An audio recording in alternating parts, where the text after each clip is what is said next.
औज़ु बिल्लाहि मिनश शैतानिर रजीम बिस्मिल्लाहिर रहमानिर रहीम मा ननसख मिन आयातिन औ नुनसिहा नअति बिखैरिन मिनहा औ मिस्लिहा अलम तअलमु अन्नल्लाह अला कुल्लि शैइन क़दीर अलम तअलमु अन्नल्लाह लहू मुल्कुस समावाति वल अर्ज़ वमा लकुम मिन दूनिल्लाहि वलिय्युन वला नसीर। सदक़ल्लाहुल अज़ीम। అనంత కరుణామయుడు, అపార కృపాశీలుడు, పాలకుడు, పోషకుడు, సర్వలోక ప్రభు అయిన అల్లాహ్ శుభనామంతో ప్రారంభిస్తున్నాను. సోదరులారా, సోదరీమణులారా, అయ్యలారా, అమ్మలారా, అస్సలాము అలైకుం రహమతుల్లాహి వబరకాతుహ్. సర్వలోక ప్రభు అయిన అల్లాహ్ మన అందరి జీవితాలలో శాంతిని, శుభాలను, కారుణ్యాన్ని కురిపించునుగాక. ఆమీన్. ఇంతవరకు మీ ముందు మానవులందరి మార్గదర్శక గ్రంథం విశ్వప్రభు అల్లాహ్ అవతరింపజేసినటువంటి చివరి మార్గదర్శక గ్రంథం దివ్య ఖురాన్ నుండి 2వ అధ్యాయం యొక్క 106వ వాక్యం అరబీ మూలంను పఠించడం జరిగింది. దీని తెలుగు అనువాదం. అల్లాహ్ ఈ విధంగా సెలవిస్తున్నాడు: మేము మా ప్రవచనం ఒక దానిని రద్దు చేసినా లేక మరిపింపజేసినా దాని స్థానంలో దానికంటే శ్రేష్టమైన దానిని లేదా కనీసం దానితో సమానమైన దానిని తీసుకువస్తాము. ఎందుకంటే అన్నింటి మీద అల్లాహ్కు సర్వాధికారాలున్నాయి. భూమి ఆకాశాల సామ్రాజ్యపత్యం కేవలము ఆయనకు మాత్రమే చెందుతుంది. ఆయన తప్ప మిమ్మల్ని రక్షించేవాడు, సహాయం చేసేవాడు ఎవరూ కూడా లేడు అన్న సంగతి మీరు తెలుసుకోండి. సోదరులారా, ఇక్కడ దైవము చాలా ముఖ్యమైన ఒక మాటను చెప్పడం జరిగింది. అదేమిటంటే, దైవ ప్రవచనము ఒకదాని తర్వాత దైవము మరొక ప్రవచనాన్ని అవతరింపజేసినప్పుడు అప్పుడు అవసరమైతే పాతది రద్దు చేసి కొత్త ఆజ్ఞను ఇవ్వడం జరుగుతుంది. అటువంటి సందర్భాల్లో దైవం ఈ విధంగా చెప్తున్నాడు: మేము ఒక ఆజ్ఞను రద్దు చేసి దాని స్థానంలో మరొక ఆజ్ఞను ఇచ్చినప్పుడు పాత ఆజ్ఞతో సమానమైన దానిని ఇస్తాము, లేక దానికంటే ఉత్తమమైన దానిని ఇస్తాము తప్ప పాత ఆజ్ఞకు తక్కువైనది ఎంత మాత్రం కూడా ఇవ్వము అని ఇక్కడ చెప్పడం జరిగింది. అయితే సోదరులారా, ఇక్కడ ఒక సందేహం కలుగుతుంది. ఎందువలనంటే, శైతాను అనేవాడు మనసులో కుతంత్రాలు లేపడానికి అనుక్షణం కూడా ప్రయత్నాలు చేస్తూ ఉంటాడు. వాడి లక్ష్యం ఏమిటంటే, ఏదో విధంగా మనిషిని దైవ గ్రంథం అర్థం చేసుకొని ఇవ్వకుండా ఉండడము, నిజమైన అర్థానికి దూరంగా తీసుకువెళ్ళిపోవడము, తర్వాత అతనిని మార్గాన్ని తప్పించడము. ఇది శైతాన్ యొక్క ప్రధానమైనటువంటి లక్ష్యం. అందువలననే ఏదైనా ఒక మాట మనకు అర్థం కానప్పుడు అది వెంటనే ఆ తప్పంతా కూడా ఆ దైవానిదే అన్నట్టుగా మనిషి భావిస్తుంటాడు. చూడండి, ఇక్కడ ఒక సందేహం ఏమవుతుందంటే, ఏమండి, పూర్వపు గ్రంథాలన్నీ కూడా దైవం ప్రసాదించినవే కదా, అలాంటప్పుడు ఒక గ్రంథం తర్వాత మరొక గ్రంథం పంపవలసిన అవసరం ఏముంటుంది? అదేవిధంగా ఒక ఆజ్ఞ ఆయన ఇచ్చినప్పుడు అది సరైన ఆజ్ఞ అయినప్పుడు ఆ ఆజ్ఞ స్థానంలో మరొక ఆజ్ఞ ఆయన ఇవ్వాల్సిన అవసరం ఏ విధంగా ఉంటుంది? ఇది ఒక సందేహము కలుగుతుంది, సందేహాన్ని కలిగిస్తాడు ఆ శైతాన్. అయితే సోదరులారా, ఇక్కడ ప్రధానమైనటువంటి విషయం ఏమిటంటే, చూడండి, మనము అనేక చట్టాలు చేసుకుంటూ ఉంటాం. ఒక చట్టం స్థానంలో మరొక చట్టం వస్తూ ఉంటుంది. ఎందుకు? పాత చట్టము తన లక్ష్యాన్ని అది చేరుకున్నప్పుడు, ఏ ప్రయోజన నిమిత్తమైతే పాత చట్టము చేయబడిందో ఆ ప్రయోజనాన్ని అది ఇవ్వలేనప్పుడు దాని స్థానంలో మరొక చట్టాన్ని మనము తెచ్చుకుంటాము, అది అమలుపరుచుకుంటాము. ఒకవేళ ఈ చట్టం బాగోలేకపోతే పరిస్థితులకు అనుగుణంగా మరొక చట్టాన్ని ప్రభుత్వాలు తెస్తాయి. దీనికి కారణం ఏమిటి? పాత చట్టము తన లక్ష్యాన్ని చేరుకోలేదు కాబట్టి దానివలన ప్రజలకు ప్రయోజనం కలగడం లేదు. కాబట్టి కొత్త చట్టాన్ని సహజంగా ప్రతి ప్రభుత్వం కూడా చేసేది ఇది. అంత మాత్రాన పాత చట్టం తప్పు అని ఎంత మాత్రం కూడా అర్థం కాదు కదా. అదేవిధంగా దైవము ఒక ఆజ్ఞను పాత గ్రంథాల్లో ఇచ్చినప్పుడు ఆ గ్రంథాన్ని పరులైనటువంటి కొంతమంది వ్యక్తులు స్వలాభం కోసము కేవలము ప్రాపంచిక ప్రయోజనాలను పొందే నిమిత్తము దాని యొక్క అర్థాన్ని మార్చి ప్రజలకు సందేహాస్పదంగా ఎవరైతే దాన్ని చేస్తారో, ప్రజలకు అర్థం కాకుండా దాన్ని మార్చివేస్తారో, తప్పనిసరిగా మరి అటువంటి స్థానంలో, అటువంటి ఆజ్ఞ స్థానంలో మరొక ఆజ్ఞను తప్పనిసరిగా ఇవ్వాలి. ఉదాహరణకు చూడండి, ప్రాచీన గ్రంథాలు, దైవం అవతరింపజేసినటువంటి గ్రంథాలు అవి నిజమైన స్థితిలో ఉన్నట్లయితే, అవి తమ లక్ష్యాన్ని పూర్తిగా నెరవేరుస్తున్నట్లయితే, మానవ జీవితానికి కావలసినటువంటి అన్ని పరిష్కారాలను ఆ గ్రంథం చెబుతూ ఉన్నట్లయితే, వాటి స్థానంలో మరొక గ్రంథం రావాల్సిన అవసరం ఎంత మాత్రం కూడా ఉండేది కాదు. వేదాలు తమ లక్ష్యాన్ని పూర్తి చేసినట్లయితే వేదాల తర్వాత మరొక గ్రంథం వచ్చే అవసరం ఉండేది కాదు. పాత నిబంధన గ్రంథము తన లక్ష్యాన్ని పూర్తి చేసి ఉన్నట్లయితే కొత్త నిబంధన గ్రంథం వచ్చేది కాదు. కొత్త నిబంధన గ్రంథము తన లక్ష్యాన్ని పూర్తి చేసి ఉన్నట్లయితే అంతిమ గ్రంథం ఖురాన్ వచ్చి ఉండేది కాదు. ఈ విధంగా దైవం ఏ లక్ష్యం నిమిత్తమైతే గ్రంథాలను పంపుతాడో వాటిని స్వార్థపరులైనటువంటి ప్రజలు తమ స్వలాభం కోసము తమకు నచ్చిన విధంగా ఎప్పుడైతే మార్పులు చేర్పులు చేసుకుంటారో, మరి అటువంటి సందర్భంలో తప్పనిసరిగా దైవము మరొక ఆజ్ఞను ఇవ్వవలసి ఉంటుంది. మరి ప్రతిదానికి ఒక చివర ఒక ముగింపు కావాలి. కాబట్టి ఈ పరంపరను దైవము అంతిమ గ్రంథం ఖురాన్తో ముగింపు చేయడం జరిగింది. అందువలననే ఈ గ్రంథం యొక్క బాధ్యతను స్వయంగా దైవమే తీసుకోవడం జరిగింది. ఇన్న నహ్ను నజ్జల్నా ఖురాన్ వ ఇన్న లహు లహాఫిజు, నేను ఈ గ్రంథాన్ని అవతరింపజేశాను, దీని రక్షణ బాధ్యత కూడా నేను తీసుకుంటున్నాను. పాత గ్రంథాల యొక్క రక్షణ బాధ్యతను దైవం తీసుకోలేదు కాబట్టి దానిని మనిషి మార్చివేయడానికి సాహసించాడు. కానీ అంతిమ గ్రంథం ఖురాన్ యొక్క రక్షణ బాధ్యత ప్రజల చేతుల్లో లేదు, అది దైవం చేతిలో ఉన్నది. కాబట్టి 1500 సంవత్సరాలకు పూర్వం ఏ విధంగా అయితే అవతరించడం జరిగిందో ఖురాన్, నేటికి కూడా ఒక అచ్చు కూడా, ఒక హల్లు కూడా పొల్లుపోకుండా మన చేతిలో ఉన్నది. దైవం తెలిస్తే ప్రళయం వరకు కూడా ఈ విధంగానే ఉంటుంది. ఎందువలనంటే ఇది పేపర్ మీద, కాగితాల మీద ఈ గ్రంథం లేదు, ఇది మనుషుల హృదయాలలో దైవము దీన్ని నిక్షిప్తం చేశాడు. కాబట్టి పేపర్ అంతా నశించిపోయిన, గ్రంథాలన్నీ నశించిపోయినప్పటికీ కూడా తిరిగి ఖురాన్ అనేది తిరిగి రావడం జరుగుతుంది. ఎందువలనంటే ఇది సంస్మరణ రూపంలో, ఇది కంఠస్థం రూపంలో మనుషుల గుండెలు భద్రంగా ఉంది. కాబట్టి ఇక్కడ దైవం చెప్పే అంశం ఏమిటంటే, మరి పాత గ్రంథాల స్థానంలో ఏదైనా కొత్త గ్రంథం అవతరింపజేసినప్పుడు పాత గ్రంథానికి సమానమైన దానిని, లేకపోతే దానికంటే ఉన్నతమైన దానిని మేము ఇస్తాము తప్పించి పాత గ్రంథానికి తక్కువగా ఏది కూడా చేయము. అంటే ఒక ఆజ్ఞ స్థానంలో మరొక ఆజ్ఞ ఇచ్చినప్పుడు అది ఉత్తమమైన ఆజ్ఞ అయి ఉంటుంది, కానీ అది పాత గ్రంథానికి తక్కువ ఆజ్ఞ ఎంత మాత్రం కూడా అయ్యి ఉండదు అని ఇక్కడ చెప్పడం జరిగింది. చూడండి, ఎందువలనంటే ఒక్కొక్కసారి మనకు ఏది మంచో ఏది చెడో మనకు తెలియదు. ఒక్కొక్కసారి మంచిగా అనిపించవచ్చు, కొన్ని రోజుల తర్వాత ఆ మంచి మనకు చెడ్డగా అనిపించవచ్చు. కాబట్టి మనిషి యొక్క మనస్తత్వం ఎప్పుడు మారిపోతూ ఉంటుంది. ఒక సమయంలో ఒక వస్తువు అతనికి బాగా ఇష్టంగా ఉంటుంది, మరి కొన్ని రోజుల తర్వాత ఆ వస్తువు అంటే అసహ్యం కలుగుతుంది. ఈ విధంగా మనుషుల యొక్క మనస్తత్వాన్ని బట్టి దైవము ఆజ్ఞలు ఇవ్వడం జరిగింది. ఉదాహరణకు చూడండి, మద్యపానానికి సంబంధించి దైవము అంతిమ గ్రంథం ఖురాన్లో 3 సందర్భాలు ఆజ్ఞ ఇచ్చాడు.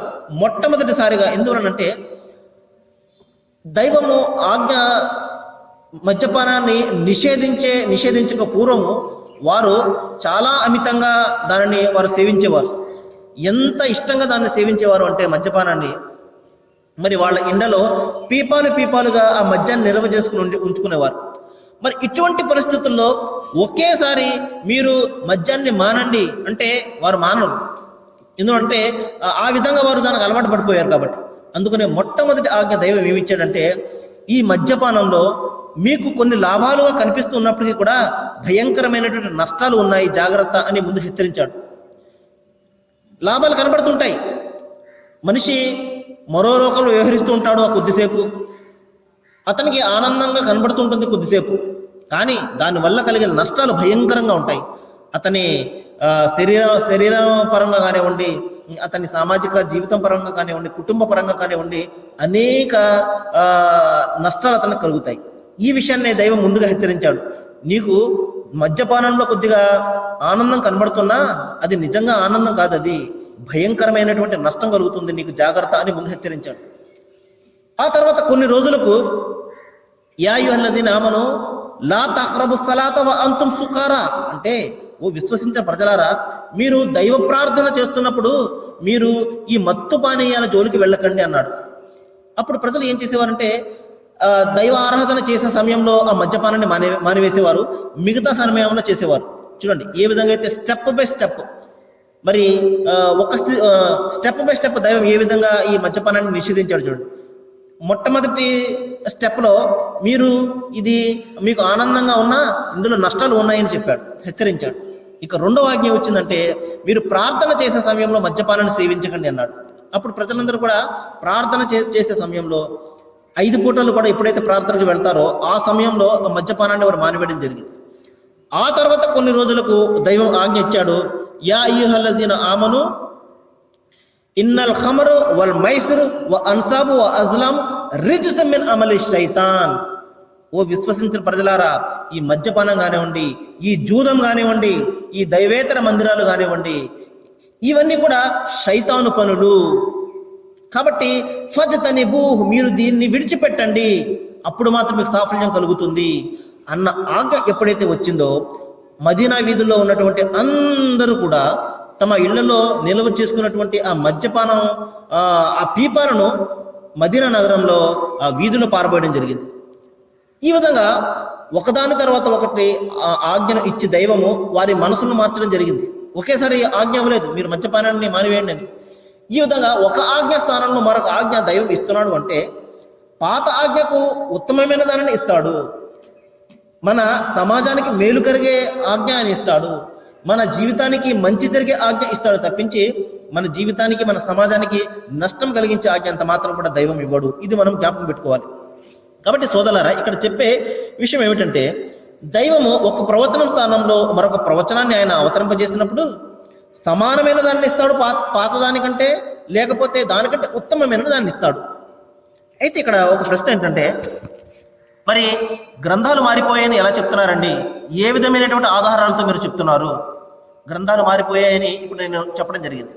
చూడండి సోదరులారా, మరి మనము పాత నిబంధన గ్రంథాన్ని మనం చూసుకున్నామంటే యెషయా అనే గ్రంథంలో చాలా స్పష్టంగా ఒక మాట మనకు కనబడుతుంది. అదేమిటంటే, ఈ ప్రజలు పెదవులతో నన్ను ఘనపరుస్తారు కానీ వారి హృదయాలు నాకు చాలా దూరంగా ఉన్నవి.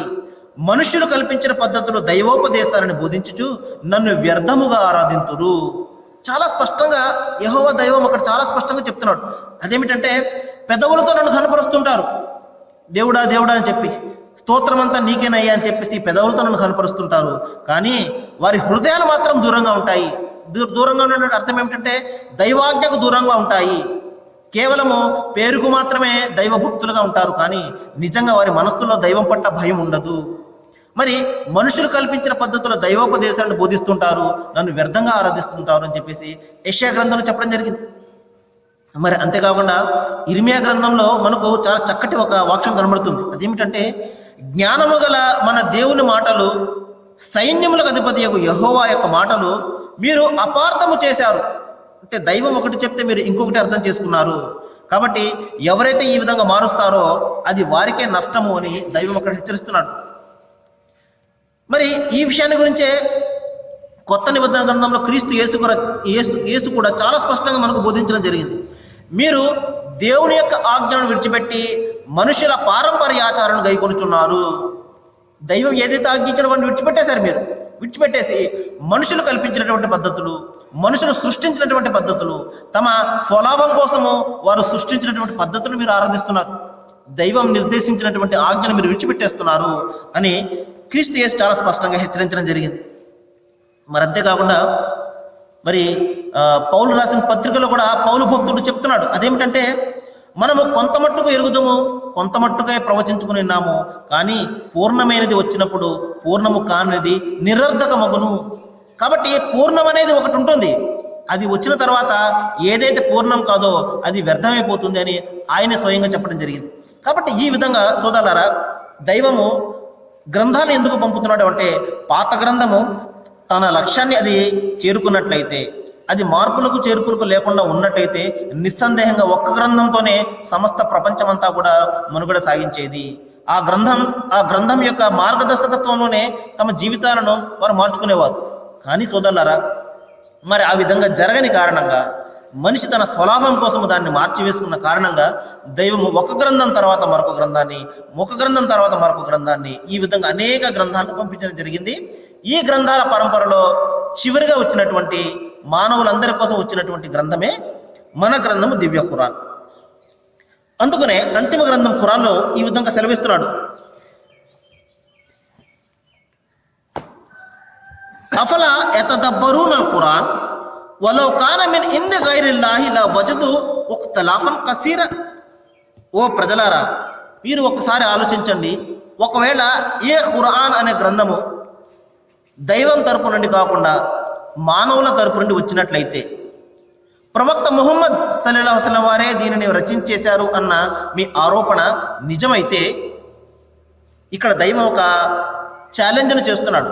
అదేమిటంటే, ఇందులో పరస్పర విరుద్ధమైనటువంటి మాటలు అనేకం ఉండేవి అని. ఖురాన్ గ్రంథాన్ని ఈ రోజున చాలామంది దీన్ని వ్యతిరేకించేవారు చాలామంది, అనేక మంది ఉన్నారు.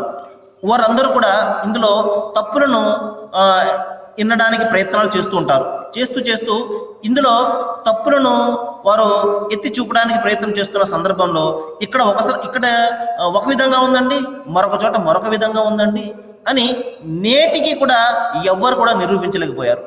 నేటికి కూడా ఇంకా ప్రయత్నాలు చేస్తూనే ఉన్నారు. ఎందువలనంటే, ఒకవేళ ఇది మానవ విరచితం అయితే, మనుషులు రాసేసింది అయితే అనేక తప్పులు దొల్లుతాయి ఇందులో. కానీ ఇది మానవుని రచన కాదు కాబట్టి, దైవం ప్రసాదించినటువంటి మార్గదర్శకత్వం కాబట్టి ఇందులో తప్పు అనే దానికి ఆస్కారం లేకుండా దైవం చేశాడు. అదే ఛాలెంజ్ చేస్తున్నాడు. ఒకవేళ ఇది మానవులు రచించిన గ్రంథమే అయితే ఇందులో మీరు తప్పులు చూపించండి అంటున్నాడు. ఉదాహరణకు చూడండి, మరి భూమి ఆకాశాలు పరస్పరం కలిసి ఉండేవి, వాటిని మేము విడదీశాము అని దైవము అంతిమ గ్రంథం ఖురాన్లో చెప్పాడు. అది బిగ్ బ్యాంగ్ అని ఒక సిద్ధాంతాన్ని కేవలం మనకు 200 సంవత్సరాలకు పూర్వము శాస్త్రజ్ఞులు కనుక్కున్నారు. భూమి ఆకాశాలు ఈ విశ్వమంతా కూడా ఒక ముద్దగా ఉండేదండి, భయంకరమైనటువంటి ప్రేలుడు జరిగి ఇవన్నీ కూడా భూమి ఆకాశాలు నక్షత్రాలు సూర్యుడు చంద్రుడు ఇవన్నీ కూడా విడిపోయాయి అని బిగ్ బ్యాంగ్ అనే సిద్ధాంతాన్ని 200 సంవత్సరాలకు పూర్వము సైన్స్ మనకు చెప్పడం జరిగింది. మరి ఈ విషయాన్ని 1500 సంవత్సరాలకు పూర్వమే అంతిమ గ్రంథం ఖురాన్లో చెప్పడం జరిగింది. భూమి ఆకాశాలు సమస్తం కలిసి ఉండేవి, మేము దానిని విడదీశామని. మరి ఒకవేళ ఇది ప్రవక్త ముహమ్మద్ వారే రచించింది అయితే, నిరక్షరాస్యుడు చదవడము రాయడము రానటువంటి ఆ వ్యక్తికి నేడు సైన్స్ కనుక్కుంటున్నటువంటి ఈ విషయం ఎలా తెలిసింది? ఇంకంతేకాదు, మాతృగర్భాలలో 3 పొరలలో మీకు రూపాన్ని ఇస్తూ పోతున్నది ఆ సృష్టికర్త అయినటువంటి అల్లాహి అని చెప్పడం జరిగింది. ఈ రోజున మనకు సైన్స్ చెప్తుంది, మరి బిడ్డ తల్లి గర్భంలో పెరుగుతున్నప్పుడు 3 పొరలలో చుట్టబడి ఉంటుంది అని ఈ రోజున సైన్స్ మనకు నేడు కనుక్కుని చెప్పడం జరిగింది. మరి ఈ విషయం 1500 సంవత్సరాలకు పూర్వము నిరక్షరాస్యుడైనటువంటి వ్యక్తికి ఎలా తెలిసింది? కాబట్టి సోదరులారా, ఈ రోజున ఇస్లాంను ద్వేషించేవారు కూడా అంతిమ గ్రంథం ఖురాన్లో ఉన్నటువంటి ఈ సైన్స్ విషయాలను గ్రహించి వారు ఆశ్చర్యపోతున్నారు. వారికి మరొక మార్గం కనిపించడం లేదు. ఇది మానవ విరచితం ఎంత మాత్రం కూడా కాదు, మానవులు ఈ విధంగా రాయలేరు దీనిని, అది కేవలము దైవం ఇచ్చినటువంటి గ్రంథమే అని వారు నిష్పక్షపాతంగా అంగీకరిస్తున్నారు. అదే విషయాన్ని దైవం ఇక్కడ ఒక ఛాలెంజ్ చేయడం జరుగుతుంది. మీరు ఈ గ్రంథము దైవం తరపు నుండి కాకుండా మానవుని తరపు నుండి అని మీరు భావిస్తున్నట్లయితే ఇందులో అనేకమైనటువంటి పరస్పర విరుద్ధ విషయాలు ఉండేవి, కానీ ఆ విధంగా లేవు, మీరు పరిశీలించండి అంటున్నాడు. మరి అంతేకాకుండా ఇంకొక సందర్భంలో చెప్తున్నాడు, ఈ ఖురాన్ ప్రవక్త ముహమ్మద్ వారే రచించేశారు అని మీరు భావిస్తున్నారా? ఒకవేళ మీరు ఈ ఆరోపణలో సత్యవంతులైతే మీరు ఇటువంటి ఒక గ్రంథాన్ని రచించి తీసుకురండి. ఎందువలనంటే మనిషి రాసేసింది అయితే ప్రతి మనిషి కూడా రాసేయగలడు గ్రంథాన్ని. అంతిమ గ్రంథం ఖురాన్ ఒకవేళ ప్రవక్త ముహమ్మద్ వారే రచించింది అని ఎవరైనా భావిస్తున్నట్లయితే, ఆయన మానవుడు నిరక్షరాస్యుడే ఆయన రాసేయగలిగినాడు, అనేక మంది జ్ఞానులు ఉంటారు ప్రపంచంలో నేడు, మరి వారు కూడా రాసేయచ్చు కదా ఖురాన్ లాంటి గ్రంథాన్ని. అదే దైవం ఛాలెంజ్ చేస్తున్నాడు. మీరు ఒక గ్రంథాన్ని రచించి తీసుకురండి అంటున్నాడు. ఒక గ్రంథం కాదు కదా, కనీసం 10 అధ్యాయాలను మీరు రచించి తీసుకురండి అన్నాడు. మళ్ళీ తర్వాత 10 అధ్యాయాలు కూడా కాదు, ఒక అధ్యాయాన్ని రచించి తీసుకురండి, చూపించండి నాకు అని దైవము. ఇంకా ప్రపంచంలో మీరు ఎవరెవరి సహాయాన్ని పొందాలనుకుంటున్నారో వారందరి సహాయాన్ని పొంది మీరు ఇటువంటి గ్రంథాన్ని రచించి తీసుకురండి. మీ ఆరోపణలో మీరు సత్యవంతులైతే మీరు పని చేసి చూపించండి అని ఛాలెంజ్ చేస్తున్నాడు దైవం. 1500 సంవత్సరాలకు పూర్వం దైవం చేసినటువంటి ఛాలెంజ్ నేటికి కూడా సజీవంగా ఉన్నది. ఎవరు కూడా మేము కూడా ఖురాన్ లాంటి గ్రంథాన్ని తెస్తాము అని ఎవరు కూడా ఈ రోజున తీసుకురాలేకపోయారు. ఎందువలనంటే చూడండి, ఒక వస్తువుకి యజమాని ఒకడు ఉన్నాడు అనుకోండి, ఆ వస్తువు నాది అని గర్వంగా ప్రకటించుకుంటాడు. మరొకడు వచ్చి ఆ వస్తువు నాది అని చెప్పుకోలేడు. అదేవిధంగా ఈ భూమి ఆకాశాల నిర్మాత దైవం కాబట్టి ఆయన ఈ భూమిని ఆకాశాలను సర్వాన్ని నేను సృష్టించానని గర్వంగా చెప్పుకున్నాడు. మరి ఇంకొకరు వచ్చి ఆ మాట చెప్పుకోగలరా? చెప్పుకోలేరు. అందుకనే అంతిమ గ్రంథము ఖురాన్ దైవ విరచితము అని ఒప్పుకునే మార్గం తప్ప మరొకటి మనకు లేదు. మరి ఇంకొక మాట చెప్పి నేను ముగించడానికి ప్రయత్నం చేస్తాను. అంతిమ గ్రంథం ఖురాన్లో ఈ విధంగా చెప్తున్నాడు, ఇది ఒక సత్యమైనటువంటి గ్రంథము, అసత్యము దీని ముందు నుండి రాజాలదు, దీని వెనుక నుండి కూడా రాజాలదు. దైవము సగర్వంగా చెప్తున్నాడు, ఇది సత్యమైనటువంటి గ్రంథము, మీరు నిరూపించదలిస్తే నిరూపించండి, ఇది దైవ గ్రంథం కాదు అని ఛాలెంజ్లు చేస్తున్నాడు. ఇంకా చెప్తున్నాడు, ఇది అసత్యంతో మీరు ఎంత మాత్రం కూడా దీన్ని ఏ మాత్రం కూడా చేయలేరు. మేము సత్యాన్ని తీసుకువచ్చాము, అది అసత్యాన్ని అది అణిచివేస్తుంది అని చెప్పడం జరిగింది. కాబట్టి సోదరులారా, మనకు పెద్దలు చెప్తారు, సత్యం అనేది ఎక్కడో మరుగున పడిపోయి ఉంటుంది, కానీ అసత్యం అనేది చాలా ఎక్కువగా వ్యాపిస్తుంది. సత్యం సర్దుకునే లోపే అసత్యము సగం ప్రపంచాన్ని చుట్టి వచ్చేస్తుంది అంటారు పెద్దలు. ఈ విధంగా మనకు సత్యం ఏదైతే ఉన్నదో దాని గురించి మనము ఆలోచన చేయాలి. ఎందువలంటే ప్రపంచంలో ఈ రోజున ఎక్కువగా వ్యాపించేది అసత్యమే, అపార్థమే, అనుమానమే. ఎప్పుడైతే ఈ అపార్థాలు ఈ అనుమానాలు తొలగుతాయో అప్పుడే సత్యము మబ్బులు వీడినటువంటి సూర్యుని మాదిరిగే ప్రకాశవంతంగా మనకు కనబడుతుంది. కాబట్టి నేను దైవాన్ని ప్రార్థిస్తున్నాను సోదరులారా, మరి ఏ విషయాలైతే ఇంత స్పష్టంగా నేను మీ ముందు బోధిస్తున్నానో, మీ ముందు చెప్తున్నానో వీటి మీద అందరూ కూడా ఆలోచన చేయాలి. మరి అపార్థాలు ఏదైనా ఉన్నట్లయితే తొలగించుకోవాలి. మరి అందరం కూడా కలిసి మన అందరి మార్గదర్శకత్వం కోసం దైవం పంపినటువంటి ఈ గ్రంథం ఆధారంగా మనము మన జీవితాల్ని మలుచుకున్నట్లయితే నిస్సందేహంగా ఈ ప్రపంచంలో కూడా దైవం శాంతిని ప్రసాదిస్తాడు. మరి దైవం తెలిస్తే పరలోకంలో కూడా మనకు సాఫల్యాన్ని ప్రసాదిస్తాడు. దైవం మీకు నాకు మనందరికీ కూడా ఈ గ్రంథం ఆధారంగా మన జీవితాన్ని మలుచుకునే భాగ్యాన్ని ప్రసాదించుగాక. వాఖిరు దవానా అనిల్ హమ్దులిల్లాహి రబ్బిల్ ఆలమీన్. అస్సలాము అలైకుం.